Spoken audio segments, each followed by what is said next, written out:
안녕하십니까. 전하특 교수입니다. 이번 시간 여러분들과 생활환경상의 대기오염 배출 규제에 대해서 공부를 하겠습니다. 자, 먼저 18번 항목에 보시면 연료용 유류 및 그 밖의 연료의 황함유 기준부터 공부를 하도록 하겠습니다. 자, 먼저 연료용 유류 및 그 밖의 연료의 황함유 기준을 보시게 되면 이 황함유 기준을 정할 수 있는 사람이 있겠죠. 자, 그래서 환경부 장관이 하게 되죠. 따라서 내용을 보시게 되면 환경부 장관은 연료용 유류 및 그 밖의 연료에 대해서 관계중앙행정기관의 장과 협의해서 그 종류별로 황해 함유 허용 기준을 정할 수 있다고 그랬어요. 그래서 황해 허용 기준을 우리가 정하는데 환경부 장관 혼자 정하는 게 아니라 관계중앙행정기관의 장과 협의를 해서 뭐를 정한다고 할 수 있죠? 황해 함유 허용 기준을 정할 수 있다는 거 꼭 기억하세요. 환경부 장관이 관계중앙행정기관의 장과 협의합니다. 자, 그리고 두 번째, 환경부 장관은 황함유 기준이 정해진 연료는 대통령령으로 정하는 바에 따라서 그 공급지역과 사용시설의 범위를 정하고 관계중앙행정기관의 장에게 지역별 또는 사용시설별로 필요한 연료의 공급을 요청할 수 있습니다. 그 다음 유류의 회수 처리 명령 또는 사용금지 명령을 받은 자는 명령을 받은 날로부터 5일 이내에 다음 각 호의 사항을 구체적으로 밝힌 이행 완료 보고서를 시도지사에게 제출해야 됩니다. 그래서 명령을 받은 날로부터 며칠 이내냐 하면 5일 이내에 이행 완료 보고서를 제출을 해야 돼요. 그러면 이 이행 완료 보고서에 뭐가 들어가느냐 하면 해당 유류의 공급 기간, 그리고 사용 기간, 그리고 공급량, 그리고 사용량이 들어가야 됩니다. 그 다음에 해당 유류의 회수 처리량, 그리고 회수 처리 방법, 회수 처리 기간이 포함되어야 됩니다. 자, 그리고 저유황유의 공급 또는 사용을 증명할 수 있는 자료에 관한 사항들이 들어가야 되겠죠. 자, 그래서 유류의 회수 처리 명령 또는 사용 금지 명령을 받은 자는 명령을 받은 날부터 며칠 이내, 5일 이내, 그리고 이행 완료 보고서에 포함되어야 되는 내용. 그러면 이 중에서 가장 중요한 것은 당연히 며칠 이내냐, 5일 이내가 가장 중요한 내용이 되겠죠. 시험상에서 나왔을 때. 자, 그럼 문제 1번을 보겠습니다. 자, 대기환경보전법령상 황해 함유 기준을 초과하여 해당 유류의 회수 처리 명령을 받은 자가 시도지사에게 이행 완료 보고서를 제출했을 때 구체적으로 밝혀야 하는 사항으로서 틀린 것은 어느 것인가? 그럼 며칠 이내, 5일 이내에 우리가 제출을 하는데 그 내용에 지금 여기 보시면 자, 여기서 이행 완료 보고서를 제출했을 때 뭐가 들어가야 되느냐는 거죠. 자, 유류 제조 회사가 실험한 황함유 검사 성적서. 그러니까 유류 제조 회사에서 작성한 것은 의미가 없어요. 그다음 해당 유류의 회수 처리량, 그리고 회수 처리 방법, 회수 처리 기간이 포함되어야 됩니다. 해당 유류의 공급 기간, 그리고 사용 기간, 공급량, 사용량이 포함되어야 되죠. 그다음에 저유황유 공급 또는 사용을 증명할 수 있는 자료에 관한 사항들이 포함되어야 돼요. 따라서 해당 사항이 없는 것은 가번이 정답이 되는 거죠. 자, 그리고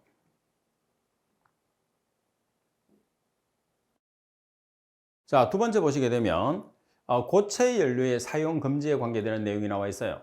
그래서 여기서 고체 연료가 우리나라 전역에 사용 금지가 되는 게 아니라 특별시, 광역시, 경기도 일부 지역에만 지금 고체 연료를 사용할 수 없게 돼 있어요. 그러면 금지 항목, 지금 여기서 해당하는 지역에서 어떤 게 금지됐느냐 하면 석탄유를 사용할 수 없습니다. 자, 그 다음 코커스, 뗄나무와 숯. 그래서 대부분의 고체 연료 같은 경우에서는 특별시나 광역시나 경기도 지역 일부에서는 사용을 금지하고 있다 이렇게 보시면 됩니다. 여기서는 일반 가정을 의미하는 게 아니에요. 사업장을 이야기합니다. 사업장. 공장에서 주로 이야기하는 거예요. 자, 그 다음에 또 이제 시험에서 아주 중요한 내용 중에 하나가 뭐냐면 세 번째 나와 있는 고체 연료의 사용 시설의 설치 기준이 나와 있어요. 이 내용 같은 경우에서는 여러분들 시험에서 아주 출제가 잘 되니까 반드시 기억을 하세요. 자, 두 가지로 나눠놨어요. 어떻게 나눠놨느냐면 석탄 사용 시설과 석탄 외 시설 두 가지로 구별을 해놨어요. 주로 이제 여러분들 시험에서 자주 나오는 것은 석탄에 관계되는 시험 문제가 자주 나오니까 여러분들이 석탄에 관계되는 것을 꼭 기억을 할 수 있도록 하십시오. 그리고 비교를 하시면 돼요. 자, 그럼 먼저 배출 시설의 굴뚝 높이는 얼마를 해야 되느냐면 100m 이상. 굴뚝의 높이는 100m 이상으로 하되, 자, 굴뚝 상부 안지름, 배출가스 온도 및 속도를 고려한 유효 굴뚝 높이. 자, 여기서 유효 굴뚝 높이라는 것은 교재에도 있는 것처럼 실제 굴뚝 높이에서 연기의 상승고를 더한 높이를 이야기합니다. 자, 그래서 실제 우리가 고려한 유효 굴뚝 높이가 440m 이상인 경우에서는 굴뚝의 높이를 60m 이상에서 100m 미만으로 할 수 있다는 거. 자, 그러면 자, 첫 번째 보면 배출 시설의 굴뚝 높이는 100m 이상을 기준을 해야 돼요. 이게 첫 번째입니다. 자, 그다음에 두 번째는 뭐냐면 유효 굴뚝 높이를 기준하는 경우가 있어요. 그래서 유효 높이를 기준을 하면 두 번째는 유효 굴뚝 높이를 기준을 하는데, 유효 굴뚝 높이가 얼마? 440m 이상인 경우에서는 굴뚝의 높이를 60m 이상, 100m 미만으로 나타낼 수 있어요. 그래서 무조건 100m 이상으로 하는 게 아니라는 걸 꼭 기억을 해야 됩니다. 자, 우리가 석탄 사용 시설에서 굴뚝 높이를 정하는데 일반적인 배출 시설의 굴뚝 높이는 100m 이상. 자, 그리고 두 번째는 유효 굴뚝 높이가 440m 이상인 경우에서는 우리가 굴뚝의 높이를 60m에서 100m 사이로 만들 수 있다는 것. 그래서 60m 이상, 100m 미만. 그러니까 굴뚝의 높이는 두 가지 경우로 나타낸다는 거예요.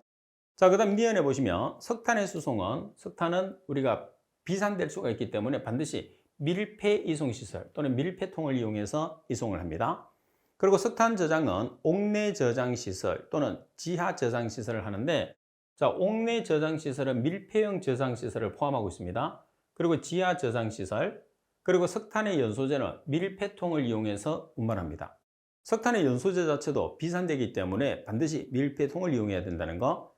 그리고 굴뚝에서 배출되는 아황산가스, 질소산화물, 먼지 등의 농도를 확인할 수 있는 기기를 설치해야 된다. 그래서 여러분들 시험에서 중요한 내용은 뭐냐면 석탄은 연소제든 석탄이든 비산될 수가 있기 때문에 반드시 밀폐된 상태로 운반이 돼야 된다는 거. 또 한 개는 뭐냐면 굴뚝의 높이를 나타냈을 때 일반적인 굴뚝의 높이는 100m 이상. 그죠? 자, 그런데 유효 굴뚝 높이가 440에서 100m, 유효 굴뚝 높이가 440m 이상이라고 단서가 나와 있으면 굴뚝의 높이는 얼마? 60m 이상, 100m 미만으로 할 수 있다는 거. 그래서 이 내용을 정확하게 여러분들이 정리해서 숙지를 하고 계셔야 됩니다. 자, 그러면 문제를 보겠습니다. 대기환경보전법규상 고체연료 사용시설의 설치 기준, 여기서 석탄 사용시설입니다. 관한 내용 중에서 간룰 안에 알맞은 것은 어느 것인가 이렇게 나와 있어요. 자, 배출시설의 굴뚝 높이는 100m 이상으로 하되, 자, 설명에서 배출시설의 굴뚝 높이는 100m 이상이 기준이에요. 그런데 여기에서 지금 여기서 굴뚝 상부 안지름이나 배출가스 온도 및 속도 등을 고려해서 유효 굴뚝 높이가 얼마 이상인 경우에서는 굴뚝의 높이를 60m 이상, 100m 미만으로 할 수 있다고 되어 있죠. 그래서 굴뚝 높이를 지정하는 조건은 두 가지입니다. 일반적인 경우는 100m 이상. 근데 유효 굴뚝 높이가 얼마에서 얼마까지? 그죠? 그래서 얼마에서 얼마까지? 유효 굴뚝 높이가 얼마 이상이면 우리가 굴뚝의 높이는 100m 이상이 아니고 60m 이상, 100m 미만. 그러면 60m 이상, 100m 미만이 될 수 있는 유효 굴뚝 높이의 조건은 얼마가 되는 거죠? 440m 이상인 경우죠. 따라서 라번이 정답. 자, 여기서 여러분들이 굴뚝의 높이는 정말 중요한 거예요.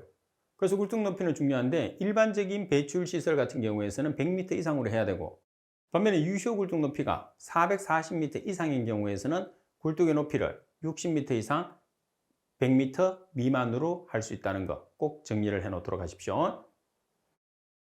자, 그 다음에 두 번째 보시게 되면 기타 고체 연료 사용 시설입니다. 그러니까 석탄을 제외한 나머지가 되겠죠. 배출 시설의 굴뚝 높이는 20m 이상. 굴뚝 높이가 확 줄었어요. 그죠? 그래서 배출 시설의 굴뚝 높이는 20m 이상. 이거는 석탄이 아닌 경우죠. 석탄인 경우에서는 배출 시설의 굴뚝 높이가 20m 이상이 아니라 100m 이상이고, 석탄을 제외한 나머지는 20m 이상. 반면에 석탄을 사용한 시설에서 유효 굴뚝 높이가 440m 이상인 경우에서는 굴뚝의 높이를 얼마로 하면 되죠? 60m 이상, 100m 미만. 자, 이렇게 세 가지 꼭 기억하세요. 그 다음에 연료와 그 연소제의 수송은 덮개가 있는 차량, 그래서 밀폐통은 필요 없어요. 덮개가 있는 차량으로 이송하시면 됩니다. 자, 그 다음에 연료는 옥내에 저장해야 하고 굴뚝에서 배출되는 매형을 측정할 수 있어야 된다. 그래서 여러분들이 석탄, 그 다음에 석탄 외 고체연료 두 가지를 비교를 하는데 주로 여러분들 굴뚝의 높이를 비교하는 게 가장 중요하다고 보시면 됩니다. 자, 그리고 네 번째 보면 청정연료를 사용해야 되는 대상시설의 범위가 나와 있어요. 자, 먼저 첫 번째 보시면 이 문제도 시험에서 상당히 잘 나옵니다. 건축법 시행령에 따른 공동주택으로서 동일한 보일러를 이용해서 하나의 단지 또는 여러 개의 단지가 공동으로 열을 이용하는 중앙집중 난방 방식입니다. 자, 중앙집중 난방 방식. 지역 난방 방식을 어떻게 하느냐 포함하고 있어요. 중앙 난방은 지역 냉난방을 포함합니다. 그리고 열을 공급받고 단지 내의 모든 세대의 평균 전용 면적이 40.0제곱미터를 초과하는 공동주택을 이야기를 합니다. 자, 그래서 청정연료를 사용하는 대상 시설은 중앙집중 난방 방식인데 지역 냉난방 방식을 포함하고 있고, 그 다음에 모든 세대의 전용 면적이 40.0제곱미터 이상, 그 다음 집단에너지사업법 시행령에 따른 지역 냉난방 사업을 위한 시설, 그리고 전체 보일러의 시간당 총적발량이 0.5톤 이상인 업무용 보일러, 영업용 및 공공용 보일러를 포함하되 산업용 보일러는 제외합니다. 자, 여기에서 전체 보일러의 시간당 총적발량이 0.2톤 이상인 업무용 보일러입니다. 자, 그리고 이 안에 있는 내용 중에서 여러분들이 영업용 및 공공용 보일러를 포함하고 있고, 그리고 산업용 보일러는 제외한다고 되어 있죠. 그래서 이 두 개를 서로 바꿔요. 이렇게. 그래서 산업용 보일러는 포함이 되고 영업용 및 공공 보일러는 제외된다, 이렇게 바꿔서 여러분들에게 오답을 만드는 경우가 있습니다. 자, 그리고 4번에 보시면 발전시설이 있어요. 그래서 발전시설인데 산업용 열병합 발전시설은 제외된다고 있어요. 이것도 마찬가지입니다. 여기에서도 여러분들이 이렇게 두 개를 바꿔요. 산업용 열병합 발전시설, 다만 발전시설은 제외, 이런 식으로 해서 다양하게 문제를 출제할 수 있기 때문에 여러분들이 1번에서 4번까지 내용들은 지금 밑줄 친 내용이 있죠? 이 밑줄 친 내용은 반드시 여러분들이 숙지를 하고 정리를 해 놓으셔야 됩니다. 그래야지 안 헷갈려요. 시험 치는데 헷갈리면 정말 사람 미치죠. 내가 공부를 안 해놓고 헷갈리면 괜찮은데 공부를 다 해놨단 말이에요. 다 해놓고 헷갈리면 정말 어쩔 수 없이 그걸 받아들일 수 없는 입장이 되죠. 그게 당락을 좌우했다면. 그러니까 공부할 때 확실하게 하는 게 중요해요. 자, 문제 3번. 대기환경보전법령상 청정연료를 사용해야 되는 대상시설의 범위로 옳지 않은 것은 산업용 열병합 발전시설. 자, 반대가 되어 있잖아요. 그죠? 그래서 산업용 열병합 발전시설은 제외돼요. 그래서 발전시설이 포함되는데 산업용 열병합 발전시설은 제외되기 때문에 가번이 정답. 그리고 나번 건축법 시행령에 따른 공동주택으로서 동일한 보일러를 이용해서 하나의 단지 또는 여러 개의 단지를 공동으로 열을 이용하는 중앙 집중 냉난방 방식으로 열을 공급받고 단지 내의 모든 세대의 평균 전용 면적이 40.0제곱미터를 초과하는 공동주택은 해당합니다. 자, 그리고 전체 보일러의 시간당 총정발량이 0.2톤 이상인 업무용 보일러죠. 그리고 영업용 및 공공용 보일러를 포함을 합니다. 반면에 산업용 보일러는 제외한다는 거. 지금은 여러분들 가번에서 정답이 나왔지만 답번에서 정답이 나올 가능성이 상당히 높아요. 그래서 답번도 확실히 공부를 해놔야 됩니다. 그 다음에 지역에너지사업법 시행령에 따른 지역냉난방 사업을 위한 시설. 따라서 정답은 가번. 그래서 이 내용 자체는 많이 헷갈릴 수 있기 때문에 여러분들이 헷갈리지 않게끔 공부를 해놓는 게 하나의 중요한 방법이다, 이렇게 보시면 됩니다. 자, 그리고 이제는 19번에 비산먼지 발생 사업이에요. 비산먼지라는 것은 말 그대로 부유하는, 날아다니는 먼지가 발생되는 사업장이라고 보시면 됩니다. 자, 먼저 비산먼지 발생 사업의 신고를 한번 보겠습니다. 비산먼지 발생 사업, 갈로에 보시면 시멘트나 석탄, 토사, 사료, 곡물, 고철 운송업은 제외합니다. 여기서. 자, 시멘트 발생 사업을 하려는 자는 비산먼지 사업 신고서를 사업 시행 전에 특별자치시장이나 특별자치도지사, 시장, 군수, 구청장에게 제출하시면 돼요.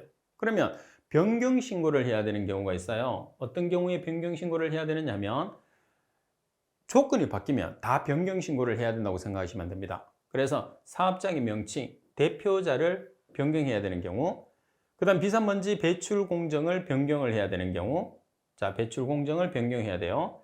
그 다음 사업 또는 공사의 규모를 늘리거나 종류를 추가해야 되는 경우. 그래서 처음에 우리가 허가를 받은 당시에 비해서 조건이 바뀌게 되면 변경 신고를 해야 된다고 보시면 됩니다. 그리고 비산먼지 발생 억제 시설 또는 조치를 변경하는 경우, 그리고 공사 기간을 연장하는 경우, 건설 사업의 경우에만 해당합니다. 그래서 공사 기간을 연장하는 경우, 이런 경우에서는 기존에 우리가 관공서에 신고한 거와 조건 자체가 달라지는 경우가 되는 거죠. 이렇게 조건 자체가 달라지는 경우에서는 반드시 변경 신고를 해 주셔야 된다는 거예요. 자, 그리고 여러분들 표를 보시게 되면 비산먼지 발생을 억제하기 위한 시설의 설치 및 필요한 조치에 관한 사항이 있어요. 그래서 이 내용 자체를 여러분들이 다 기억할 필요는 없으니까 시험에 자주 나오는 몇 가지만 한번 여러분들에게 체크를 해드리겠습니다. 여러분들도 그 정도만 보시면 돼요. 주로 이제 별표 친 내용입니다. 자, 먼저 야적에 해당하는 경우입니다. 자, 야적에 해당하는 경우에서는 가번에 보시면 야적 물질을 1일 이상 보관하는 경우에 방진 덮개를 덮을 것. 그러니까 1일 이상 보관을 하는데 방진 덮개로 덮는다. 왜? 비산하지 않게끔. 이런 내용은 특별한 내용이 없어요. 근데 나번 같은 경우에서는 시험에서 상당히 출제가 잘 돼. 자, 야적 물질의 최고 저장 높이는 3분의 1 이상의 방진벽을 설치합니다. 최고 저장 높이의 3분의 1 이상의 방진벽. 그러니까 방진벽을 설치할 수 있는 기준이 되는 거죠. 최고 저장 높이의 3분의 1 이상으로 방진벽을 설치해야 된다는 거고, 최고 저장 높이의 1.25배 이상의 방진막. 자, 그리고 방진망이나 방진막을 설치를 해야 된다는 거죠. 자, 그러면 지금 야적을 해요. 야적을 하게 되면 야적 물질이 있겠죠. 야적되는 물질의 최고 저장 높이의 3분의 1 이상의 높이로 방진벽을 일단 설치를 해야 됩니다. 그 다음에 최고 저장 높이의 1.25배 이상의 방진망, 우리가 이렇게 비산이 되지 않게 치는 망이 있죠. 그 다음에 방진막이란 방진막을 설치를 해야 된다는 게 가장 핵심적인 내용. 이 정도 여러분들이 기억을 해 주시면 됩니다. 자, 그리고 식기와 내리기에 해당하는 내용을 한번 보겠습니다. 자, 식기와 내리기 중에서 가번을 한번 볼까요? 작업 시 발생하는 비산먼지를 제거할 수 있는 이동식 집진장치 또는 분모식 집진시설을 설치할 것. 자, 그 다음 중요한 거는 나번이에요. 자, 식기와 내리기 장소 주위에 고정식 또는 이동식 물을 뿌리는 시설을 설치를 해야 됩니다. 고정식이나 이동식 물 뿌리는 시설. 자, 그러면 그 사이즈가 중요하거든요. 살수 반경은 5m 이상. 그리고 수압은 3kg per 제곱센치. 그래서 kg per 제곱센치가 압력을 나타내는 단위죠. 따라서 꼭 정리를 해야 되는 것은 식기나 내리기에서는 물을 뿌려주는 장치를 설치를 해야 돼요. 근데 그 물을 뿌려주는 장치는 이동식으로 설치해도 되고 고정식으로 설치해도 돼요. 근데 이제 중요한 거는 뭐냐면 우리가 살수할 수 있는 물을 뿌릴 수 있는 반경이 5m 이상이 돼야 됩니다. 그 다음에 압력이라는 것은 물이 빠져나오는 압력이니까 수압이 되겠죠. 수압이 3kg per 제곱센치 이상이 돼야 된다는 거 꼭 기억을 하세요. 자, 그 다음에 풍속. 자, 풍속이 평균 초속 8m 이상일 경우에서는 작업을 중지를 해야 돼요. 그래서 작업을 중지할 수 있는 바람의 속도를 이야기합니다. 작업을 중지할 수 있는 바람의 속도는 초속으로 나타냈을 때, 초당으로 나타냈을 때 8m 이상인 경우에서는 반드시 작업을 중지해야 됩니다. 이 두 가지 꼭 기억을 해야 됩니다. 자, 그리고 세 번째 수송이 있습니다. 수송. 자, 여러분들 수송에 관계되는 내용을 보도록 하겠습니다. 자, 수송에 관계되는 내용을 보시게 되면 자, 2번에 보시게 되면 수조를 이용한 세륜 시설이라는 게 있어요. 그죠? 근데 이거는 크게 중요한 게 아니에요. 마번에 보면 다음 규격에 측면 살수 시설을 설치할 것, 살수 시설에 관계되는 게 중요해요. 살수 시설이라는 게 뭐죠? 물을 뿌려주는 시설을 살수 시설이라고 해요. 그러면 먼저 살수 높이는 수송 차량의 바퀴부터 적재함 하단부까지, 높이가 나와야 됩니다. 반면에 살수 길이는 수송 차량 전체 길이의 1.5배 이상, 그리고 살수 압력이죠. 수압은 3kg per 제곱센치 이상. 잘 기억하세요. 자, 우리가 수송에서 살수 시설을 설치하는데 살수 높이는 수송 차량의 바퀴부터 적재함 하부, 이제 하단부까지. 자, 그리고 살수 길이는 전체 길이의 1.5배 이상, 그리고 살수압은 3kg/제곱센치 이상으로 해야 된다는 거. 꼭 여러분들 정리해 놓으세요. 시험에서 상당히 자주 출제되는 내용입니다.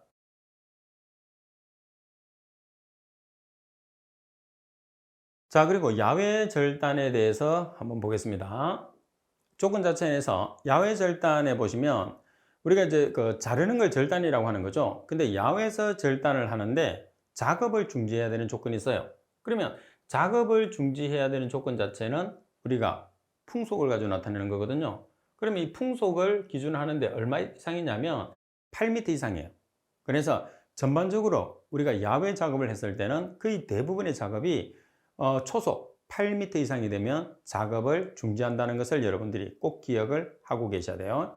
자, 그리고 강선 건조업과 합성수지선 건조업 같은 경우에서는 10m, 일반적인 경우보다는 2m가 조금 더 늘어나 있습니다. 자, 그 다음에 야외 녹 제거에서는 구조물의 길이가 15m 미만인 경우에서는 옥내 작업을 합니다. 구조물의 길이가 15m 미만인 경우에서는 옥내 작업을 해야 된다. 녹 제거를 했을 때. 자, 그리고 우리가 작업을 중지하는 경우가 있을 수 있겠죠. 그래서 작업을 중지하는 경우에서는 풍속, 초속이 8m 이상인 경우에서는 우리가 작업을 중지를 해요. 그러니까 전반적으로 작업을 중지하는 속도는 풍속이 초속 8m입니다. 반면에 강성 건조업과 합성 수지선 건조업 같은 경우에서는 초속 10m 이상에서 작업을 중지한다고 생각해 주시면 돼요. 그래서 지금 우리가 표기하고 제가 설명했던 내용 정도는 여러분들이 반드시 기억을 해 주셔야 됩니다. 자, 문제 4번. 대기환경보전법규상 분체상 물질을 싣고 내리는 공정의 경우에 비산먼지 발생을 억제하기 위해서 작업을 중지해야 되는 평균 풍속의 기준은, 자, 여기서는 특별한 조건 자체가 없어요. 여기서 특별한 조건이라는 것은 강성 건조업이나 합성 수지선 건조업이라는 말이 없단 말이에요. 그런 경우에서는 일반적인 초속을 뜻하는 거죠. 그래서 초속 얼마? 8m. 따라서 정답은 라번이 정답이 되는 겁니다.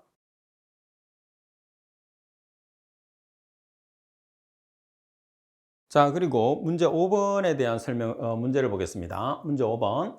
대기환경보전법규상 비산먼지 발생을 억제하기 위한 시설의 설치 및 필요한 조치에 관한 기준 중 야외 녹 제거 공정의 시설의 설치 및 조치에 관한 기준으로 틀린 것은 어느 것인가? 가번에 구조물의 길이가 15m 미만인 것은 옥내 작업. 그래서 구조물의 길이가 15m 미만은 옥내 작업을 합니다. 자, 그리고 풍속이 평균 초속 3m 이상, 강성 건조업과 합성 수지선 건조업에서는 5m 이상인 경우에서는 작업을 중지한다고 그랬어요. 자, 일반적인 경우에서는 몇 미터죠? 초속 8m 이상에서 작업을 중단하는데 강성 건조업이나 합성 수지선 건조업에서는 얼마죠? 10m 이상에서 작업을 중지합니다. 답은 야외 작업 시에서는 간이 칸막이 등을 설치해서 먼지가 흩날리지 아니하도록 할 것, 작업 후 남은 것이 다시 흩날리지 아니하도록 할 것. 답은 야외 작업 시 이동식 집진 시설을 설치할 것. 따라서 설명이 잘못된 것은 나번이 정답이 되는 거죠.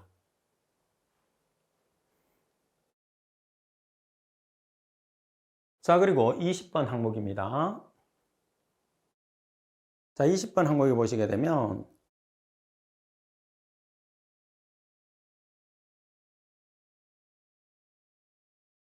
휘발성 유기화물의 배출 시설의 변경 신고 파트예요. 자, 먼저 변경 신고를 해야 되는 경우가 있습니다. 그러면 우리가 앞에서도 살펴본 것처럼 신고를 한다는 것은 변경이 됐기 때문에 알려주는 거예요, 관공서에. 그죠? 그래서 허가 상황에서 여러분들이 허가를 받은 당시보다 조금이라도 바뀐 부분이 있으면 변경 신고를 한다고 생각을 해주시면 됩니다. 자, 그럼 먼저 사업장의 명칭이 바뀌었어요.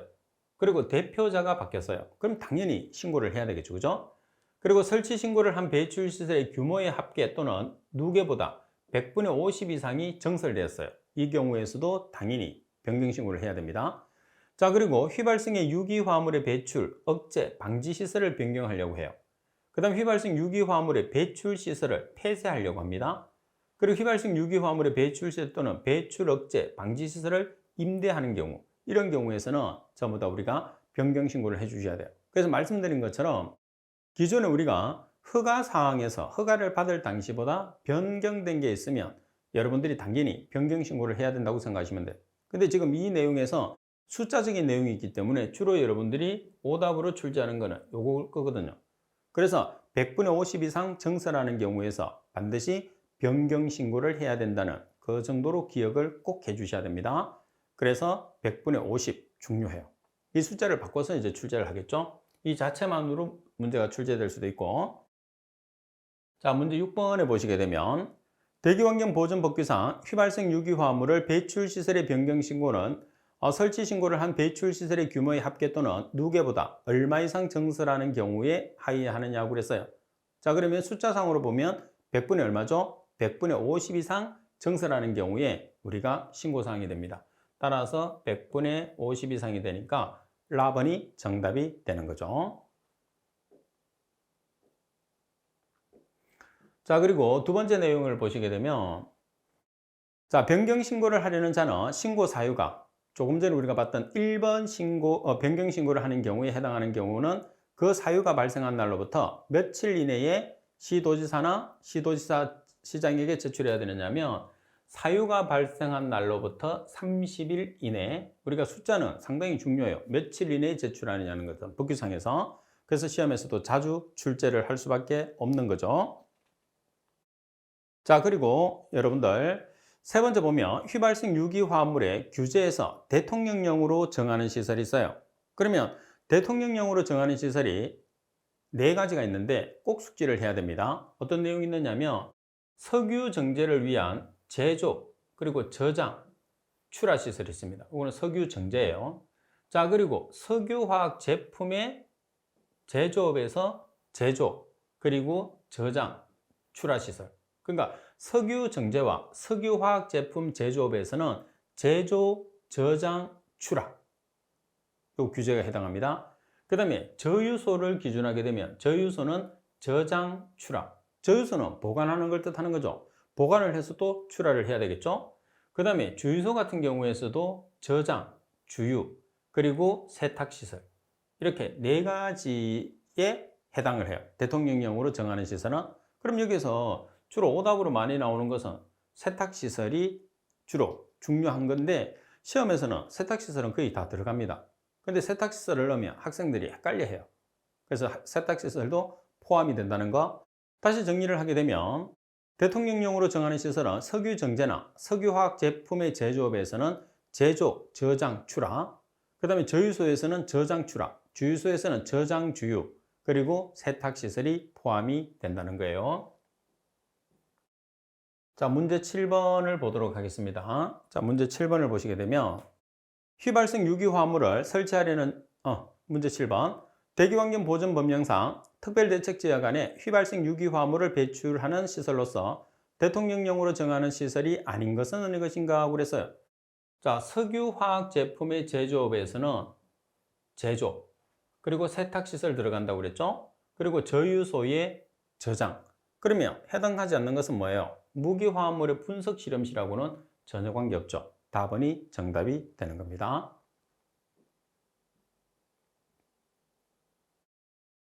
자, 그리고 네 번째, 휘발성 유기화합물을 설치하려는 자는 휘발성 유기화합물의 배출시설의 설치 신고서에 휘발성 유기화합물의 배출시설 설치 명세서와 배출 억제, 방지시설 설치 명세서를 첨부해서 시설 설치일 10일 전까지 시도지사 또는 대도시 시장에게 제출해야 된다고 그랬어요. 그래서 여기 보시면 시설 설치일 며칠 전까지, 10일 전까지 시도지사나 대도시 시장, 그러니까 지자체 단체장에게 우리가 제출을 해야 된다는 뜻이 되겠죠. 자, 10일 꼭 기억하십시오. 자, 그럼 문제 8번에 보면 대기환경보전법규상 특별대책지역에 휘발성 유기화합물을 배출하는 시설로서 대통령령으로 정하는 시설을 설치하고자 하는 자가 규정의 첨부 서류와 함께 휘발성 유기화합물을 배출시설의 설치 신고서를 제출해야 되는 기간 기준으로 옳은 것을 찾으시오 그랬어요. 자, 그러면 며칠 전까지 우리가 신고를 하면 되죠? 10일 전까지. 그래서 10일 전까지이기 때문에 정답은 나번이 정답이 되는 거죠. 자, 우리 상상 여러분들이 법규 같은 경우에서는 반드시 반복 학습을 해야 돼요. 다른 과목도 마찬가지겠지만. 그래서 단기 암기보다는 반복적인 여러분들이 공부를 통해서 장기적으로 암기를 할 수 있도록 공부할 수 있도록 반복 학습 부탁드리겠습니다. 자, 오늘 수업은 이것으로 마치도록 하겠습니다. 수고하셨습니다.